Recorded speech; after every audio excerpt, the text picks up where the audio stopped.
Good morning दोस्त, सृजन classes bye Ranjan sir में आप लोग का हार्दिक स्वागत है। अब चलिए, हम लोग पिछले क्लास में कॉपर के इंट्रोडक्शन के बारे में बताए थे कि कॉपर की परमाणु क्रमांक क्या होता है, परमाणु भार क्या होता है, इलेक्ट्रॉनिक विन्यास कैसे निकाला जाता है, कॉपर का आवर्त सारणी में क्या स्थान है। उसके बाद हम कॉपर का मुख्य अयस्क के बारे में बताए थे, फिर कॉपर का उपयोग और कॉपर का मिश्र धातु। अब चलते हैं कॉपर पाइराइट अयस्क से कॉपर धातु का निष्कर्षण कैसे किया जाता है। कॉपर पाइराइट अयस्क से कॉपर धातु का निष्कर्षण कैसे किया जाता है। तो भाई मेरे बार बार बताया, केमिस्ट्री है तो रिएक्शन है। आइए, अगर रिएक्शन याद नहीं होता तो आपका केमिस्ट्री बिल्कुल वीक हो जाएगा। तो पहले हम लोग 6-7 को फार्मूला याद कराते हैं, है ना, कि फलना फलना चीज से मिलेगा तो क्या बनेगा, उसका नाम क्या है। अभी आप लोग शुरुआत में इसको बढ़िया से देखिए और फिर लास्ट में उसको सजाकर हम लिखेंगे। आइए पहले चलिए, तो 2-4 को जैसे देख मेरे भाई कि अगर Cu का मतलब कॉपर, अगर कॉपर सल्फर से, याद करो Cu का मतलब कॉपर, एस का मतलब सल्फर।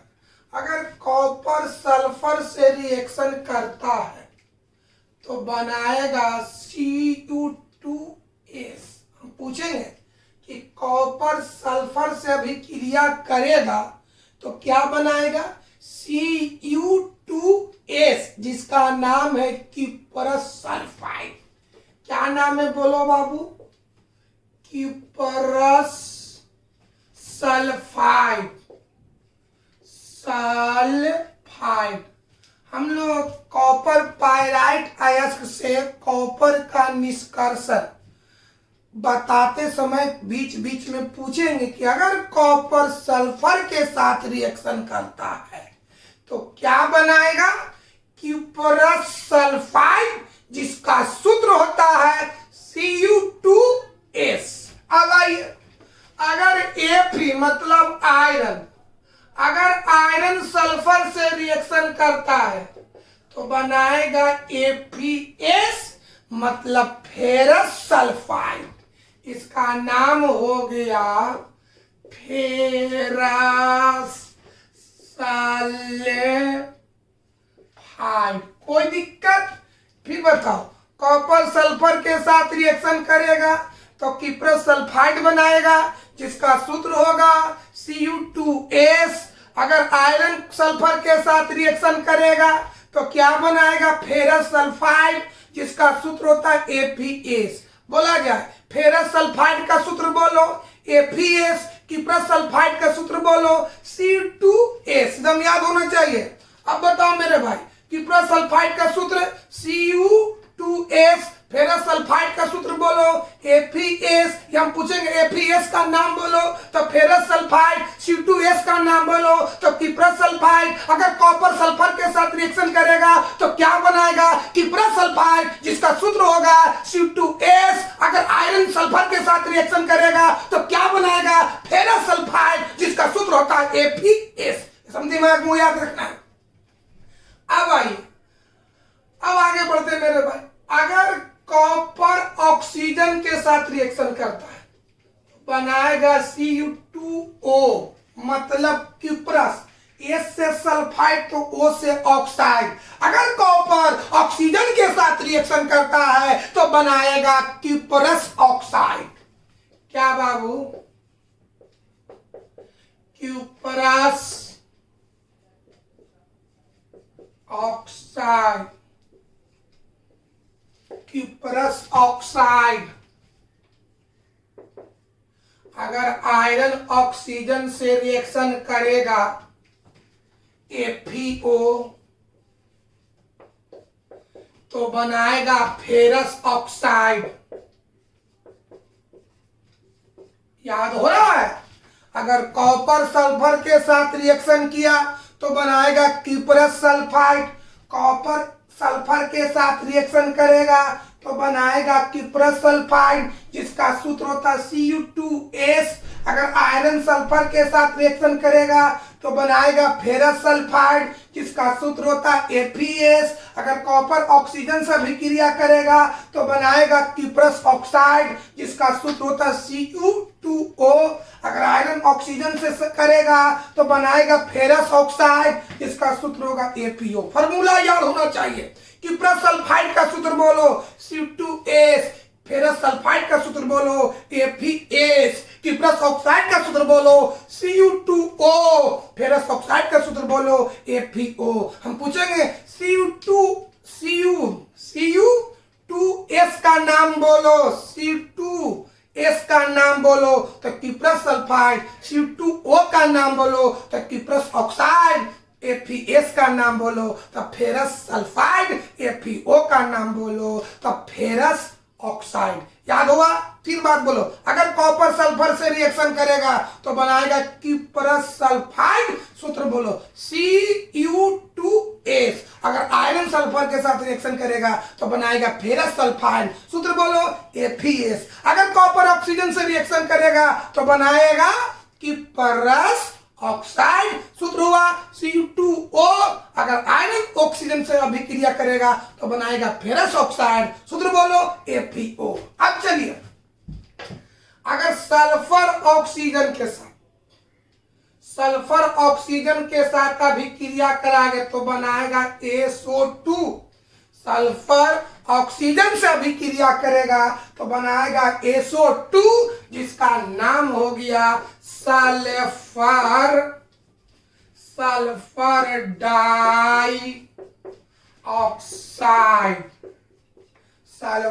डाइऑक्साइड।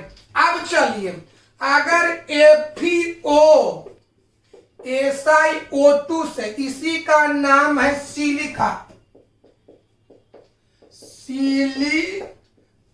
या कहो बालू पत्थर।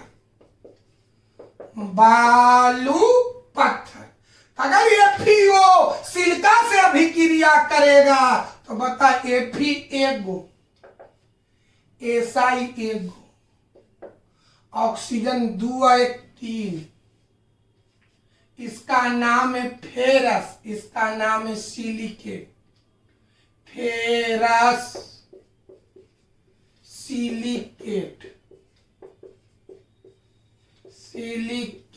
बताओ मेरे भाई, अगर FeO SiO2 से रिएक्शन करेगा तो बनाएगा फेरस सिलिकेट जिसका सूत्र होगा FeSiO2। याद होना चाहिए। अगर इतना फॉर्मूला आपको दिमाग में, इतना कंसेप्ट दिमाग में अट जाता है तो कॉपर पायराइट अयस्क से कॉपर का निष्कर्षण आप अच्छी तरह से याद कर लेंगे। आइए पहले फॉर्मूला याद किया जाए। पहले बताओ, अगर कॉपर सल्फर से रिएक्शन करेगा, पूछेंगे कॉपर सल्फर से रिएक्शन किया तो क्या बनाएगा? क्यूप्रस सल्फाइड, सूत्र क्या होगा? C2S।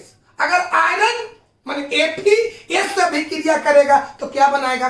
फेरस सल्फाइड, सूत्र क्या होगा? Fe(S). अगर कॉपर ऑक्सीजन से अभिक्रिया करेगा तो क्या बनाएगा? क्यूप्रस ऑक्साइड, सूत्र होगा C2O। अगर आयरन ऑक्सीजन से अभिक्रिया करेगा तो क्या बनाएगा? फेरस ऑक्साइड, सूत्र होगा FeO। अगर सल्फर ऑक्सीजन से अभिक्रिया करेगा तो क्या बनाएगा? सल्फर डाइऑक्साइड, सूत्र होगा SO2। अगर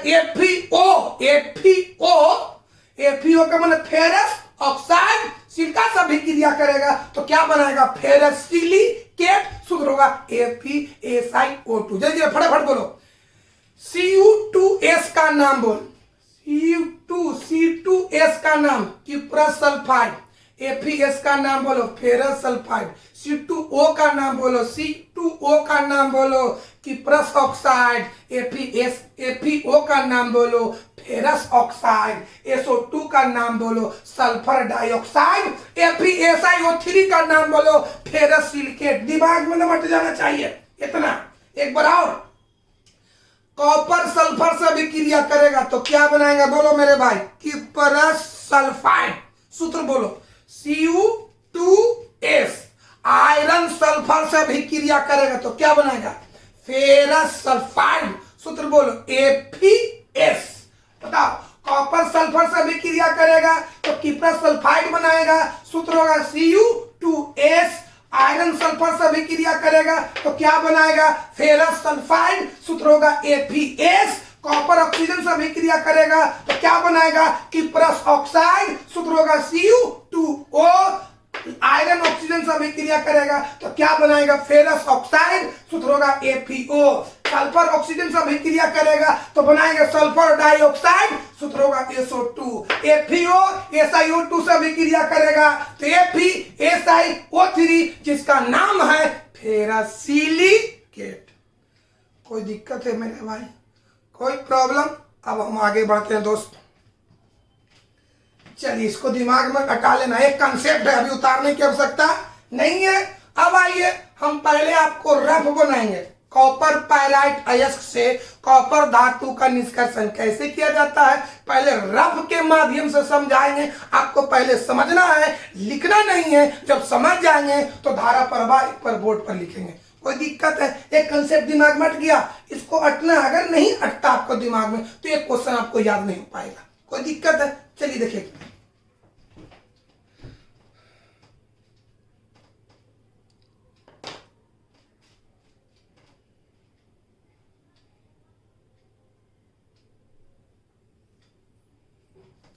चलिए भाई पहले रफ के माध्यम से समझेगा। बार बार बोल रहे, पहले आपको उतारना नहीं है। हम लोग जब आप समझा देंगे तो फिर ऊपर से एक बार धारा प्रवाह लिख देंगे। कॉपर पायराइट अयस्क से कॉपर धातु का निष्कर्षण का मतलब क्या कि कॉपर पायराइट अयस्क से कॉपर यानी तांबा धातु को प्राप्त करना है। तो हम आपको बताएं कि चाहे किसी भी अयस्क से धातु को प्राप्त करना तो अयस्क को 3 चरण से गुजारना पड़ता है। याद हो रहा है? कोई भी अयस्क से मेटल को प्राप्त करना हो, धातु को प्राप्त करना हो तो उस अयस्क को 3 चरण से, माने धातु कर्म के 3 चरण से गुजारना पड़ता है। हम आपको बताएं, धातु कर्म का पहला चरण है सांद्रण। सांद्रण का मतलब होता है अयस्क में उपस्थित अशुद्धि को अलग करना। दूसरा है निष्कर्षण।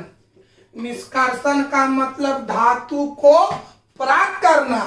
तीसरा शुद्धिकरण। शुद्धिकरण के मतलब प्राप्त धातु को शुद्ध करना। हमने क्या बोले? किसी भी अयस्क से, किसी भी ओर्स से अगर धातु को प्राप्त करना हो तो उस अयस्क को धातु कर्म के 3 चरण से गुजारना पड़ता है। पहला चरण का नाम है सांद्रण। सांद्रण माने उसमें उपस्थित अशुद्धि को अलग करना। दूसरा चरण है निष्कर्षण। निष्कर्षण के मतलब अयस्क से धातु को प्राप्त करना। तीसरा चरण है शुद्धिकरण। शुद्धिकरण का मतलब प्राप्त धातु को प्योर करना, शुद्ध करना। अब आइए पहले हम गुजरते हैं, कोई चीज बताओ। सांद्रण। सांद्रण में शुद्धि को अलग करना। तो कौन सी अयस्क है? Copper pyrite. कॉपर पायराइट का सूत्र होता है CuFeS2। लास्ट में कोई है एस है, यानी ये अयस्क किस रूप में है? सल्फाइड के रूप में।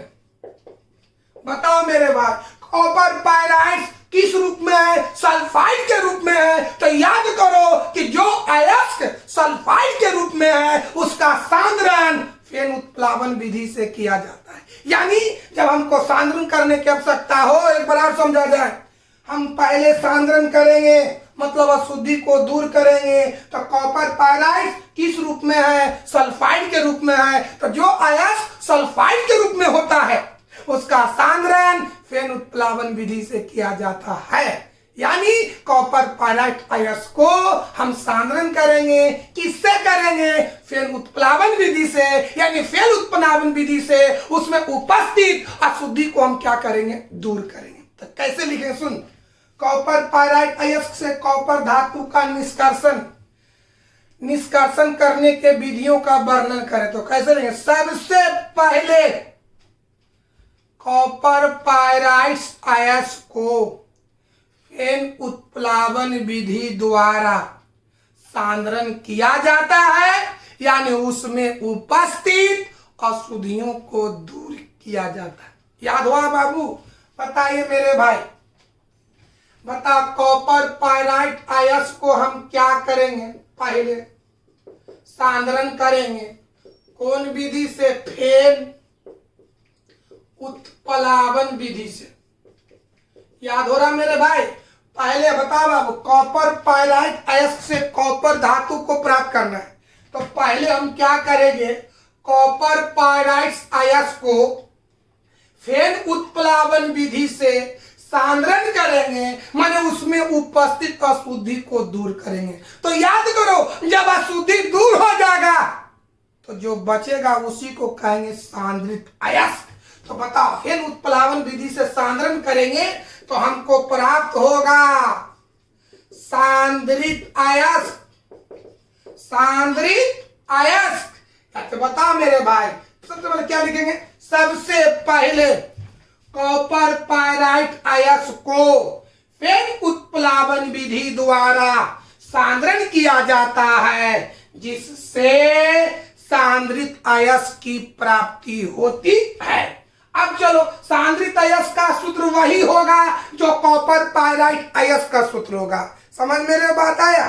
सांद्रित आयस का सूत्र वही होगा जो कॉपर पायराइट आयस का सूत्र होगा। तो यहां पर सांद्रित आयस का सूत्र लिखेंगे CuApS2। कोई दिक्कत है?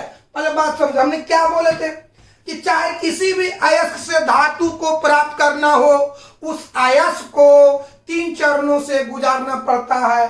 पहला क्या है? सांद्रण, दूसरा है निष्कर्षण, तीसरा है शुद्धिकरण। मैंने पहले सांद्रण करेंगे, है ना बाबू, यानी अशुद्धि को दूर करेंगे। तो बता, कॉपर पायराइट किस रूप में है? सल्फाइड के रूप में है। तो जो आयस सल्फाइड के रूप में होता है उसका सांद्रण फेन उत्प्लावन विधि से किया जाता है। यानी कॉपर पायराइट आयस का हम सांद्रण करेंगे किससे? फेन उत्प्लावन विधि से, जिससे क्या प्राप्त होगा? सांद्रित आयस। सूत्र क्या होगा? CuApS2। क्या लिखेंगे? बताओ पहला सेंटेंस। सबसे पहले कॉपर पायराइट आयस को, सबसे पहले कॉपर पायराइट आयस को फेन उत्प्लावन विधि द्वारा सांद्रण किया जाता है, जिससे सांद्रित आयस की प्राप्ति होती है, जिससे सांद्रित आयस की प्राप्ति होती है। यानी हमारा सांद्रण क्रिया खत्म हो गया। अब हम क्या करेंगे? निष्कर्षण, यानी सांद्रित आयस से हम धातु को प्राप्त करेंगे। सांद्रित आयस से धातु को हम प्राप्त करेंगे। तो आइए निष्कर्षण, चलिए यहां तक कोई दिक्कत बाबू? एक बार समझो, सांद्रण में समझे एक बार कैसे लिखेंगे। सबसे पहले अगर क्वेश्चन है कि कॉपर पायराइट आयस से कॉपर धातु के निष्कर्षण के विधियों का वर्णन करें, तो यही लिखना है। सबसे पहले कॉपर पायराइट आयस को फेन उत्प्लावन विधि द्वारा सांद्रण किया जाता है, जिससे सांद्रित आयस की प्राप्ति होती है। चलो, सांद्रण क्रिया खत्म हो गया। अब चलना निष्कर्षण। निष्कर्षण का मतलब होता है धातु को प्राप्त करना। किससे प्राप्त करना? सांद्रित आयस से। तो अब देखते हैं कि सांद्रित आयस से हम धातु को कैसे प्राप्त करते हैं। चलिए मेरे भाई, आइए निष्कर्षण पर गौर करते हैं बउआ। चलो मेरे भाई, क्या करेंगे? सांद्रित आयस प्राप्त हो गया, तो इसके बाद लिखेंगे कि प्राप्त सांद्रित आयस को वायु की उपस्थिति में, आइए, प्राप्त सांद्रित आयस को वायु की उपस्थिति में, आइए क्या होता है? प्राप्त सांद्रित आयस, सूत्र क्या बोलो? CuApS2, इसका नाम हो गया सांद्रित आयस। प्राप्त सांद्रित आयस को वायु का सूत्र होता है O2, वायु की उपस्थिति में उच्च ताप तक गर्म किया जाता है। सुनेगा बढ़िया से, कैसे लिखेंगे? पहला कि सबसे पहले, देख मेरे भाई, अगर नहीं समझते हैं तो आप माथा पटकते रहिए, आपको याद नहीं होगा। है ना।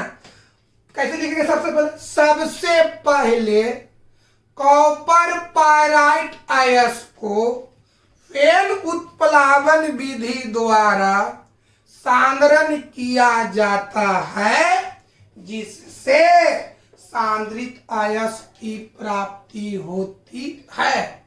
प्राप्त सांद्रित अयस्क को वायु की उपस्थिति में गर्म किया जाता है। चलो समझा जाता है क्या होता है।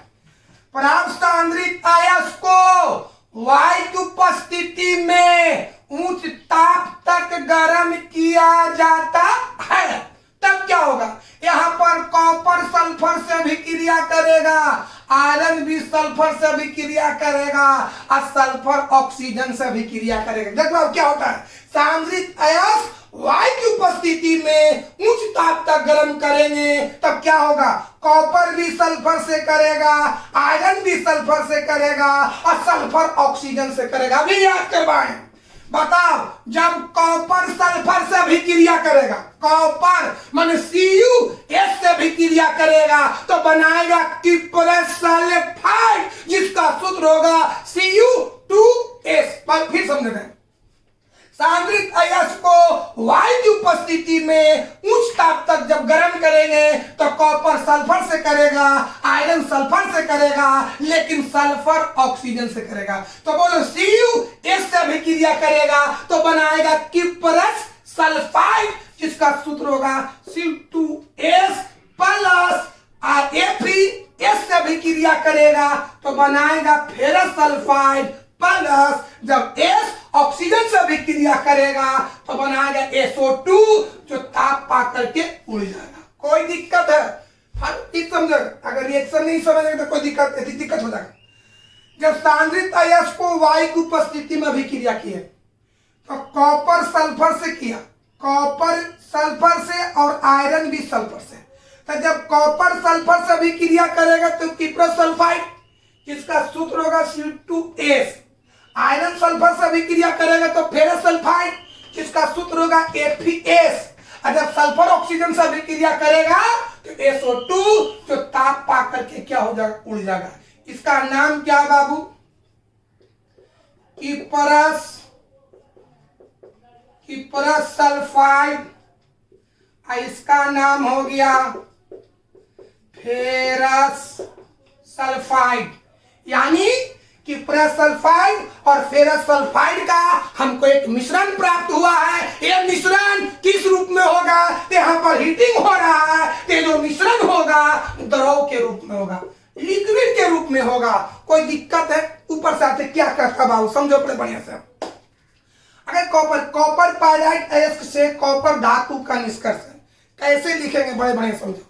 सबसे पहले कॉपर पायराइट अयस्क का, सबसे पहले कॉपर पायराइट अयस्क को, सबसे पहले कॉपर पायराइट अयस्क को, सुनो बढ़िया से, सबसे पहले कॉपर पायराइट अयस्क को फेन उत्प्लावन विधि द्वारा सांद्रण किया जाता है, जिससे सांद्रित अयस्क की प्राप्ति होती है।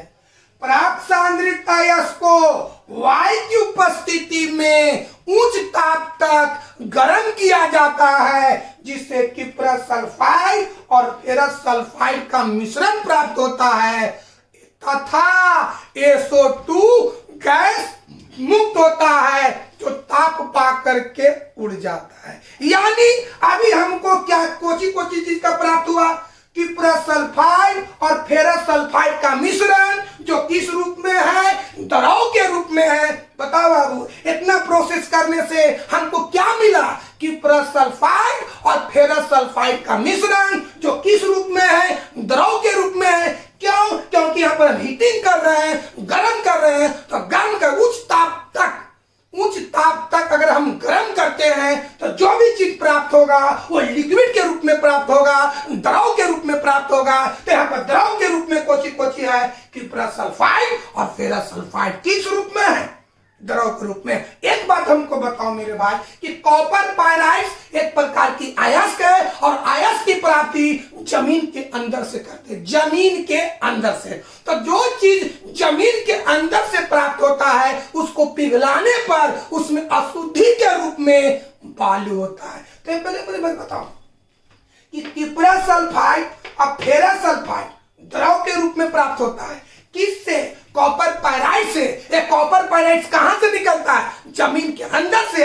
यानी इस द्रव में अशुद्धि के रूप में बालू होगा। कोई दिक्कत है? किपरस सल्फाइड और फेरस सल्फाइड का मिश्रण प्राप्त हुआ किस रूप में? द्रव के रूप में। ये बताओ मेरे भाई, एक किपरस सल्फाइड और फेरस सल्फाइड किससे प्राप्त हुआ? कॉपर पायराइड से। और कॉपर पायराइड को कहां से निकाला जाता है? जमीन के अंदर से। तो जो चीज जमीन के अंदर से निकलता है उसको पिघलाने पर उसमें तनिक न तनिक अशुद्धि के रूप में बालू होगा। इससे स्पष्ट होता है कि बताओ किपरस सल्फाइड और फेरस सल्फाइड का जो मिश्रण प्राप्त हुआ उसमें अशुद्धि के रूप में कौन होगा? बालू होगा, जिसका सूत्र होगा SiO2। SiO2 एक बार और समझे ऊपर से, बार बार बोले। ये टॉपिक वास्ट है, रिएक्शन है, समझाना बहुत जरूरी है। चलो क्या है?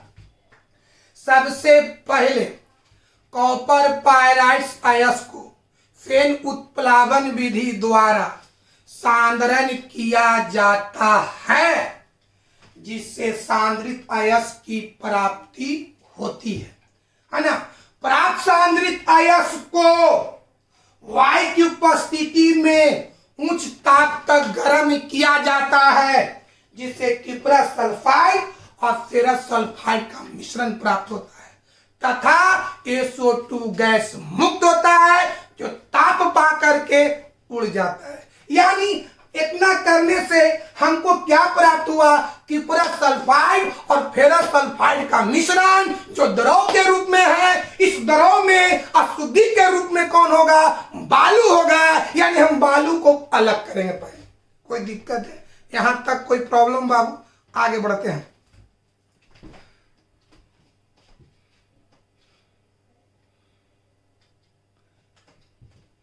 चलिए आगे बात समझिए। हमको बताओ, प्राप्त किया हुआ किपरस सल्फाइड और फेरस सल्फाइड का मिश्रण प्राप्त हुआ। किपरस सल्फाइड और फेरस सल्फाइड का मिश्रण, इतना जो काम करें, पहले क्या किए? वो फेन उत्प्लावन विधि से सांद्रण किए, फिर सांद्रित अयस्क को वायु की उपस्थिति में गर्म किए। तो इतना करने से हमको क्या प्राप्त हुआ?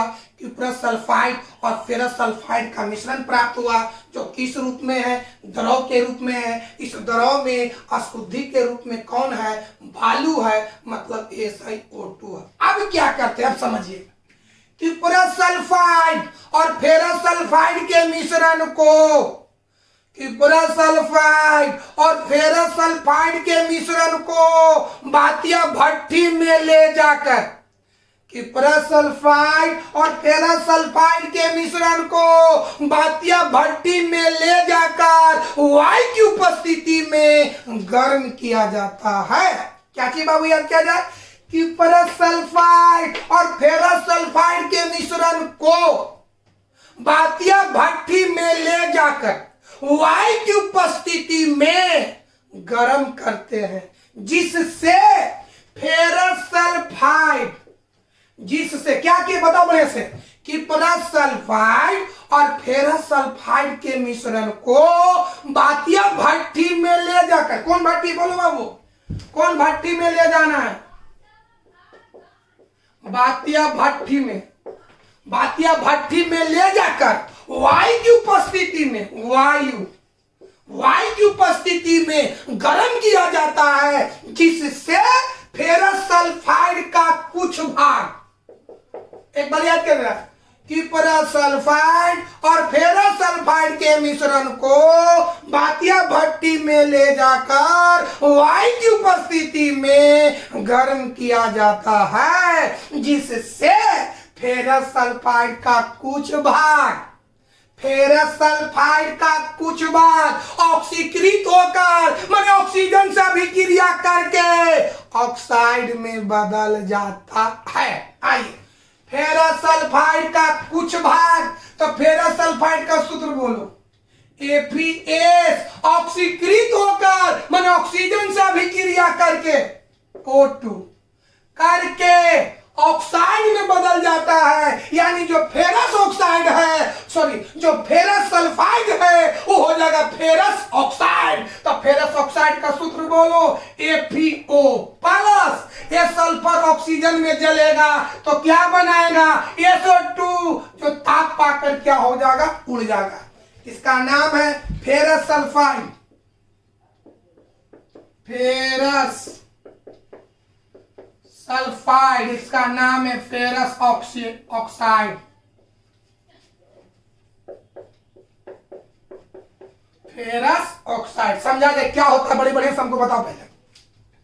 किप्रस सल्फाइड और फेरस सल्फाइड के मिश्रण को बातिया भट्टी में ले जाकर, किप्रस सल्फाइड और फेरस सल्फाइड के मिश्रण को बातिया भट्टी में ले जाकर वायु की उपस्थिति में गर्म किया जाता है, जिससे फेरस सल्फाइड का कुछ भाग ऑक्सीकृत होकर फेरस ऑक्साइड में बदल जाता है, फेरस ऑक्साइड में बदल जाता है, जो बालू जैसे अशुद्धि से, कौन, फेरस ऑक्साइड बालू जैसे अशुद्धि से। आओ मेरे भाई, ये फेरस ऑक्साइड बालू जैसे अशुद्धि से अभिक्रिया करेगा। तो चलो बताए हम बाबू, FeO SiO2 से, तो FeO SiO, ऑक्सीजन 2 और 1 3, इसका नाम है फेरस सिलिकेट। याद करो, हम पढ़ाए होंगे, सिलिकेट वाला धातु मल होता है, सिलिकेट वाला धातु मल होता है। धातु मल का मतलब हल्का होता है। ये हल्का होने के कारण धराव पर छाला जाएगा, जिसको छान करके अलग कर देंगे। ऊपर से आइए, क्या होता है बढ़िया से बताओ। हमने क्या किया, किप्रस सल्फाइड और फेरस सल्फाइड के मिश्रण को बातिया भट्टी में ले जाकर वायु की उपस्थिति में गर्म किया जाता है, जिससे फेरस सल्फाइड का कुछ भाग ऑक्सीकृत होकर फेरस ऑक्साइड में बदल जाता है, जो बालू जैसे अशुद्धि से अभिक्रिया करके फेरस सिलिकेट बनाता है। धातु मल होने के कारण, तो धातु मल है, इस तरह पर क्या हो जाएगा, छाला जाएगा, जिसको छान करके अलग कर देंगे। कोई दिक्कत है यहाँ तक? कैसे लिखेंगे दूसरा भाग, यहाँ पर एक बार आप समझा दे मेरे भाई। देखिए, ये सब सारा रिएक्शन हम पहले याद करवा दिए हैं कि जब FeO SiO2 से रिएक्शन करेगा तो बनाएगा FeSiO3, यानी सिलिकेट बनाएगा। सिलिकेट वाला पराया धातुमल होता है, धातुमल का तो माने हल्का होता है। ये हल्का होने के कारण ये द्रव पर, माने बर्तन में जो द्रव है उस पर छाला जाएगा, जिसको छान करके हम अलग कर देंगे। कोई दिक्कत है मेरे भाई? यानी अब हमको क्या प्राप्त हुआ, इसके बाद इतना प्रोसेस के बाद क्या प्राप्त हुआ, किप्रस सल्फाइड और शेष फेरस सल्फाइड, माने फेरस सल्फाइड का कुछ भाग धातुमल में बदल जाता है, जिसको छान करके हम बिक देते हैं। तब इसके बाद हमको बचा पहुंची किप्रस सल्फाइड और शेष फेरस सल्फाइड का मिश्रण। यहां पर कैसे लिखेंगे, सुनिए बढ़िया से। किप्रस सल्फाइड और फेरस सल्फाइड के मिश्रण को बातिया भट्टी में ले जाकर वायु की उपस्थिति में गर्म किया जाता है, जिससे फेरस सल्फाइड का कुछ भाग ऑक्सीकृत होकर फेरस ऑक्साइड में बदल जाता है, जो बालू जैसे अशुद्धि से अभिक्रिया करके फेरस सिलिकेट बनाता है। धातुमल होने के कारण छान करके अलग कर दिया जाता है। बोलिए, कोई दिक्कत है, कोई प्रॉब्लम? यहां तक शुरू से आइए, ऊपर से आइए, कैसे लिखेंगे शुरू से। सबसे पहले कॉपर पायराइड्स अयस्क को फेन उत्प्लावन विधि द्वारा सांद्रण किया जाता है, जिससे सांद्रित अयस्क की प्राप्ति होती है। प्राप्त सांद्रित अयस्क को वायु की उपस्थिति में उच्च ताप तक गर्म किया जाता है, जिससे किप्रस सल्फाइड और फेरस सल्फाइड का मिश्रण प्राप्त होता है तथा SO2 गैस मुक्त होता है, जो ताप पा करके उड़ जाता है। नीचे रिएक्शन देंगे, जो रिएक्शन बताएं।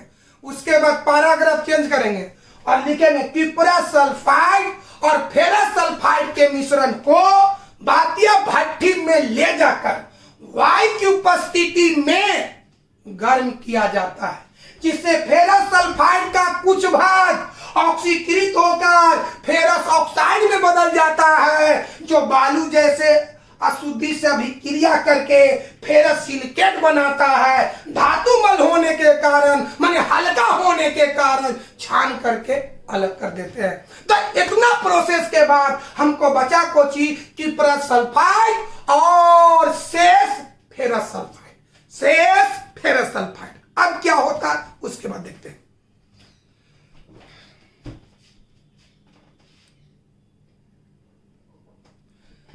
अब समझिए, इतना तक समझ गए मेरे भाई।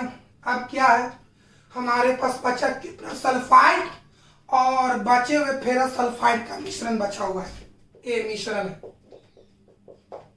अब हम क्या करेंगे, किप्रस सल्फाइड और बचे हुए फेरस सल्फाइड या शेष कर दीजिए, किप्रस सल्फाइड और शेष फेरस सल्फाइड के मिश्रण को किप्रस सल्फाइड और शेष यानी बचे हुए, ऐसे भी लिख सकते हैं, किप्रस सल्फाइड और बचे हुए फेरस सल्फाइड के मिश्रण को बेसीमर भट्ठी में ले जाकर किप्रस सल्फाइड और बचे हुए फेरस सल्फाइड के मिश्रण को बेसीमर भट्ठी में ले जाकर वायु की उपस्थिति में गर्म किया जाता है, जिससे एक बार समझा, किप्रस सल्फाइड और बचे हुए फेरस सल्फाइड के मिश्रण को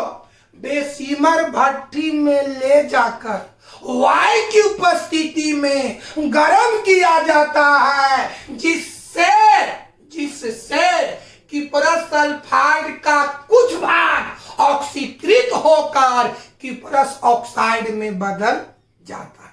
फिर समझ क्या हो गया, किप्रस सल्फाइड और बचे हुए फेरस सल्फाइड के मिश्रण को बेसीमर भट्ठी में ले जाकर वायु की उपस्थिति में गर्म किया जाता है, जिससे किप्रस सल्फाइड का कुछ भाग ऑक्सीकृत होकर मन ऑक्सीजन से अभिक्रिया करके किप्रस ऑक्साइड में बदल जाता है। क्या तो लिखते हैं, किप्रस सल्फाइड का कुछ भाग, किप्रस सल्फाइड का सूत्र बोलो, C2S ऑक्सीकृत होकर मन ऑक्सीजन के साथ अभिक्रिया करके किप्रस ऑक्साइड में बदल जाता है। समझो, किप्रस सल्फाइड का कुछ भाग ऑक्सीकृत होकर माने ऑक्सीजन से अभिक्रिया करके किप्रस ऑक्साइड में बदल जाता है। तो किप्रस ऑक्साइड का सूत्र बोलो, C2O प्लस, ये सल्फर ऑक्सीजन से अभिक्रिया करेगा तो क्या बनाएगा,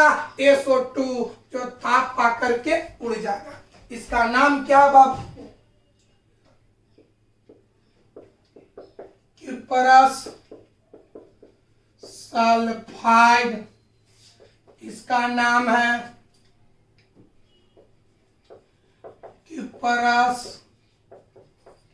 ऑक्साइड। याद हुआ, समझा जाए क्या होता, बढ़िया से समझो, बोले बढ़िया से।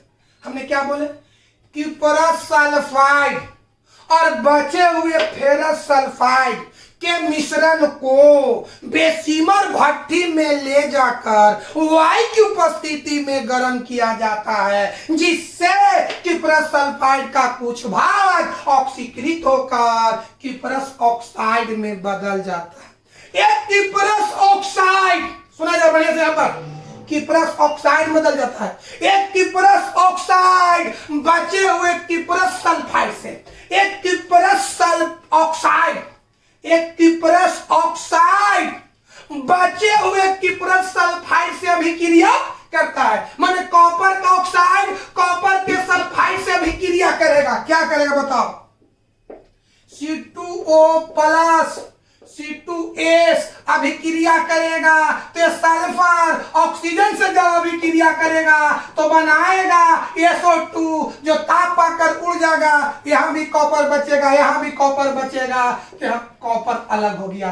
बताओ मेरे भाई, कॉपर अलग हो गया, यहां पर हीटिंग हो रहा है, गर्म हो रहा भी कॉपर प्राप्त होगा। तो बताओ मेरे भाई, द्रव के रूप में तो याद करो, जो पदार्थ जमीन के अगर अंदर से निकलता है और उसको हम पिघलाते हैं तो उसमें अशुद्धि के रूप में कौन होगा? बालू। यहाँ पर कॉपर द्रव के रूप में है, तो में अभी अशुद्धि के रूप में कौन होगा बाबू? बालू होगा। कौन होगा? बोले बढ़िया से, बालू। बढ़िया से समझो, ऊपर से आते हैं क्या होता है, समझो बढ़िया से। क्या कि पूरा सल्फाइड और बचे हुए फेरस सल्फाइड के मिश्रण को बेसीमर भट्टी में ले जाकर वायु की उपस्थिति में गर्म किया जाता है, जिससे क्यूप्रस सल्फाइड का कुछ भाग क्यूप्रस ऑक्साइड में बदल जाता है। जो बचे हुए क्यूप्रस ऑक्साइड में बदल जाता है, जो बचे हुए क्यूप्रस सल्फाइड से अभिक्रिया करके कॉपर धातु को प्राप्त कर देता है या कॉपर धातु को अलग करेंगे। वायु की उपस्थिति में गर्म करेंगे तो क्यूप्रस सल्फाइड का कुछ भाग क्यूप्रस ऑक्साइड में बदल जाएगा। एक क्यूप्रस ऑक्साइड बचे हुए क्यूप्रस सल्फाइड से अभिक्रिया करके कॉपर धातु को अलग कर देता है। कॉपर धातु को अलग कर देता है। कॉपर धातु किस रूप में है? द्रव के रूप में। तो अभी भी इसमें अशुद्धि कौन होगा? बालू होगा। तो हमारे पास बचा हुआ कौन है? Ferrous sulphide. हमारे पास बचल अभी कौन सी है? Ferrous sulphide. फिर समझो ऊपर से एक बार और, कैसे लिखेंगे कि क्यूप्रस सल्फाइड और बचे हुए फेरस सल्फाइड के मिश्रण को बेसीमर भट्टी में ले जाकर वायु की उपस्थिति में गर्म किया जाता है, जिससे क्यूप्रस सल्फाइड का कुछ भाग क्यूप्रस ऑक्साइड में बदल जाता है। एक क्यूप्रस ऑक्साइड बचे हुए क्यूप्रस सल्फाइड से अभिक्रिया करके कॉपर धातु को अलग कर देता है, जो किस रूप में है? द्रव के रूप में। अभी भी इसमें क्या बचा है? शुद्धि के रूप में ये बालू है। इस बालू को अलग करने के लिए एक फेरस सल्फाइड को हम क्या करेंगे? ऑक्सीकृत करेंगे। कोई दिक्कत है? आइए क्या होगा, चलिए यहां तक बाबू।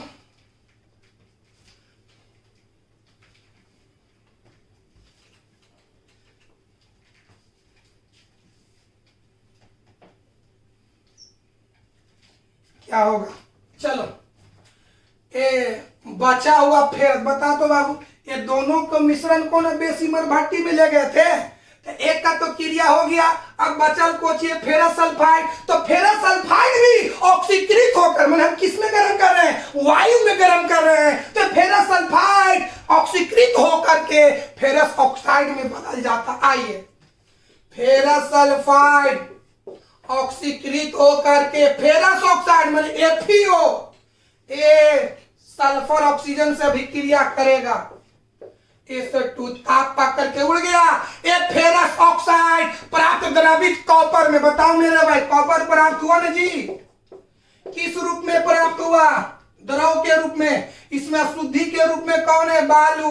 बालू का सूत्र क्या होगा? SiO2। समझो बाबू, फेरस सल्फाइड ऑक्सीकृत होकर के फेरस ऑक्साइड में बदल जाता है। ये फेरस ऑक्साइड प्राप्त द्रवित लोहा में, प्राप्त द्रवित कॉपर में उपस्थित, एक फेरस ऑक्साइड प्राप्त द्रवित कॉपर में उपस्थित बालू जैसे अशुद्धि से अभिक्रिया करता है। समझो बढ़िया से, कैसे लिखे बढ़िया समझो। पसाइए, क्यूप्रस सल्फाइड और बचे हुए फेरस सल्फाइड के मिश्रण को बेसीमर भट्टी में ले जाकर वायु की उपस्थिति में गर्म किया जाता है, जिससे क्यूप्रस सल्फाइड का कुछ भाग क्यूप्रस ऑक्साइड में बदल जाता है, जो बचे हुए क्यूप्रस सल्फाइड से अभिक्रिया करके कॉपर धातु को अलग कर देता है।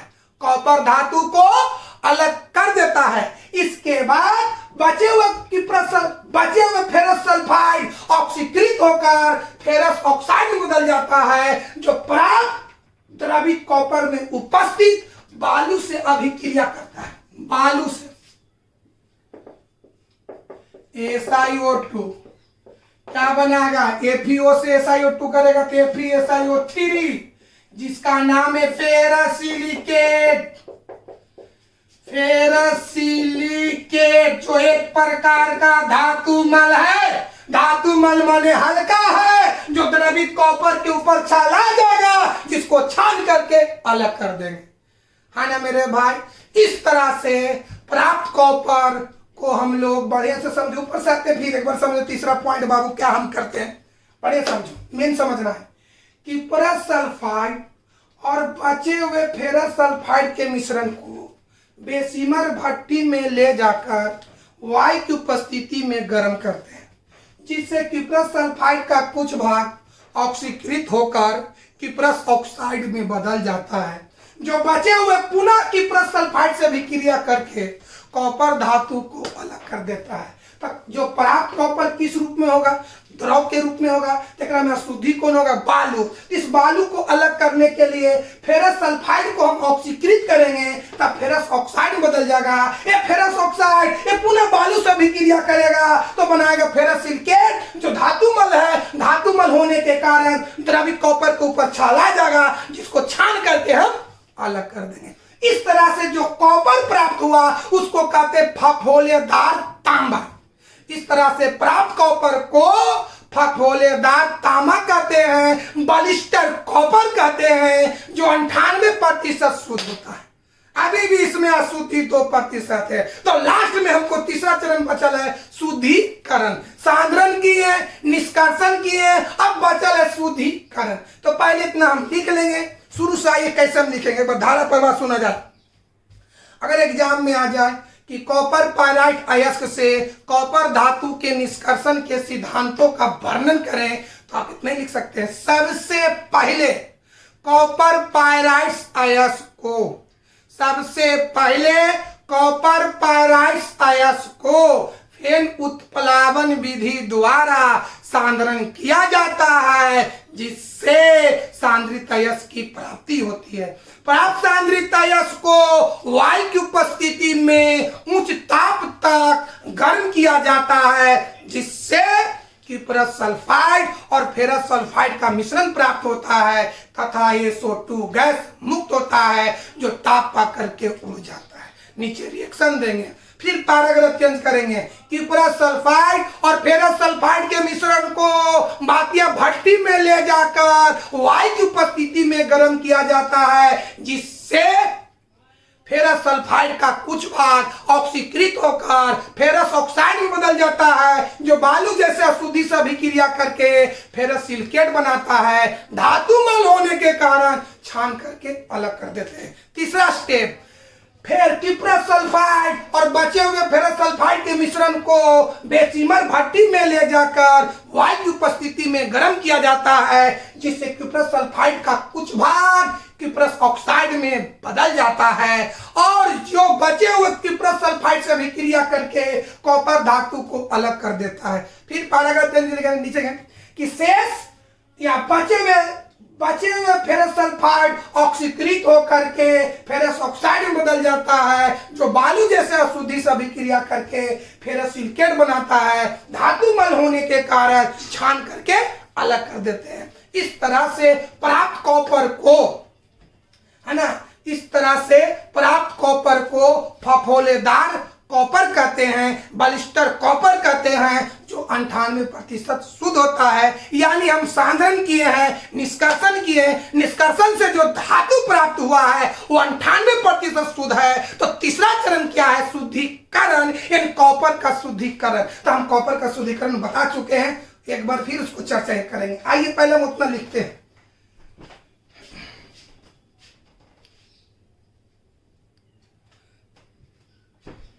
हाँ दोस्त, हम कॉपर के निष्कर्षणों के सिद्धांतों के बारे में बताएं। अभी आपको इसको लिखना नहीं है, अभी आपको वीडियो बहुत 50 मिनट हो चुका है, तो इसको लिखना, इस वीडियो को 2-3 बार देखिएगा, लिखना नहीं है, 2-3 बार देखिएगा कौन सी स्टेप क्या हम बोल रहे हैं। कल हम आपको इसको धारा प्रवाह शुरू से नीचे लिखाएंगे, है ना। ये हम आपको आज के वीडियो में सिर्फ समझाए हैं, है ना, लिखना नहीं है, खाली स्टेप को दिमाग में डालना है। जो फार्मूला आपको याद नहीं है उसको दिमाग में डालना है। कल हम आपको इसको धारा प्रवाह, ये लॉन्ग क्वेश्चन है, 2018 में 5 नंबर का क्वेश्चन पूछा था। 2018 में क्वेश्चन को 5 नंबर पूछा था, इसलिए हम आपको आज के वीडियो को सिर्फ 2-3 बार देखना है। जो फार्मूला याद नहीं है उसको दिमाग में याद करना है, कैसे कैसे हम रिएक्शन तोड़े हैं उसको दिमाग में सेट करना है। तो कल हम आपको लिखाएंगे शुरू से अंतिम तक, है ना मेरे भाई। आज की क्लास को हम यहीं समाप्त करते हैं।